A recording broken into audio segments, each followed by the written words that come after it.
Hello guys, അപ്പോൾ പുതിയ വീഡിയോയിലേക്ക് എല്ലാവർക്കും സ്വാഗതം. അപ്പോൾ ഇന്നത്തെ വീഡിയോ എന്ന് പറയുന്നത് നമ്മളെ തന്നെ എങ്ങനെ സ്നേഹിക്കാം എന്ന് പറയുന്ന ഒരു വീഡിയോ ആണ്. അപ്പോൾ നമുക്ക് ചില മനുഷ്യരെ കാണാം, ചില നഷ്ടങ്ങളിലും അവർ ചിരിച്ചു നിൽക്കും. എന്തൊക്കെ സംഭവിച്ചാലും അവർ അത് ചിരി കൊണ്ട് നേരിടും. പക്ഷെ നമ്മളെപ്പോലുള്ള പലർക്കും പറ്റാത്തൊരു കാര്യമാണ് ഒരു സിറ്റുവേഷൻ വന്നാൽ എങ്ങനെ ഹാൻഡിൽ ചെയ്യണം, എന്ത് ചെയ്യണമെന്നറിയാതെ. അപ്പോൾ ഈ പ്രശ്നം എന്ന് പറയുന്നത് പല രീതിയിലുണ്ട്. ചിലപ്പോൾ ആൾക്കാരുമായിട്ടുള്ള ബന്ധത്തിലുള്ള ഓരോ പ്രശ്നമായിരിക്കാം, അല്ലെങ്കിൽ ചിലപ്പോൾ നമുക്ക് സൊസൈറ്റിയിൽ വേറെ എന്തെങ്കിലും പ്രശ്നമായിരിക്കാം. ഈ വ്യക്തിപരമായ ഈ വ്യക്തികളോടുള്ള പ്രശ്നമാണെങ്കിൽ നമ്മൾ സംസാരിച്ച് തീർക്കാൻ ശ്രമിക്കുക. മാക്സിമം അവരോട് കമ്മ്യൂണിക്കേറ്റ് ചെയ്ത് സൗമ്യമായി സംസാരിച്ച് ദേഷ്യപ്പെടാതെ അട്ടഹസിക്കാതെ സൗമ്യമായുള്ള സ്വരത്തിൽ സംസാരിച്ച് തീർക്കാൻ ശ്രമിക്കുക. ഇനി വേറെ എന്തെങ്കിലും പ്രശ്നമാണെങ്കിൽ നമ്മൾ അതിനുള്ള സൊല്യൂഷൻ ആദ്യം ചിന്തിച്ച് ആ സൊല്യൂഷൻ കണ്ടെത്തി ആ സൊല്യൂഷൻ എന്താണ് എന്ന് അനലൈസ് ചെയ്ത് എന്തൊക്കെ ചെയ്താലാണ് ആ ഒരു പ്രശ്നത്തിൽ നിന്ന് പുറത്ത് കടക്കാൻ പറ്റുക എന്നത് നമ്മൾ ചിന്തിച്ച് അതുമായി മുന്നോട്ട് പോകാൻ ശ്രമിക്കുക.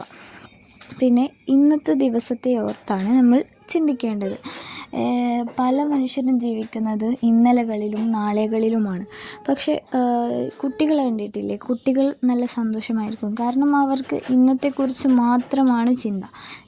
ഇന്നലെകളെക്കുറിച്ചോ ഇന്നത്തെക്കുറിച്ചോ നാളത്തെക്കുറിച്ചൊന്നും ചിന്തയില്ല. അവർ ഇന്നത്തെ ഒരു ജീവിതത്തിലാണ്. ഭ്രാന്തന്മാരായാലും അവർക്ക് ഇപ്പം എന്താണ് നടക്കുന്നത് ആ ഒരു നിമിഷത്തിലും അവർ ഹാപ്പിയാണ്. അവരെ നമ്മൾ വഴക്ക് പറഞ്ഞാലും അവർ ഹാപ്പിയാണ്. അതുപോലെ നമ്മൾ എല്ലാ ഒരു സിറ്റുവേഷനിലും നമ്മൾ ചിരിക്കാൻ പഠിക്കണം. ചെറിയ നഷ്ടത്തിൽ പോലും പതറാതെ ചിരിക്കാൻ നമ്മളെക്കൊണ്ട് പറ്റണം.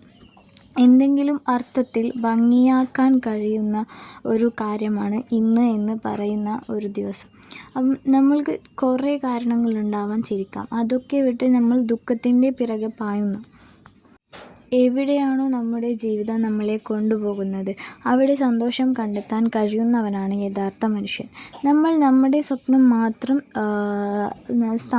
ലക്ഷ്യമാക്കി ശ്രമിക്കുകയല്ല, പകരം വീണുപോയ ഒരാളുടെ കൂടെ നിൽക്കുക. പ്രത്യേകിച്ച് ഒരു മനുഷ്യൻ്റെ കൂടെ നിന്ന് അവരെ സഹായിക്കുമ്പോഴാണ് നമുക്ക് ഏറ്റവും നല്ല ഹാപ്പിനെസ് കിട്ടുന്നത്, ജീവിതത്തിൽ സന്തോഷം സമാധാനവും ഉണ്ടാകുന്നത്.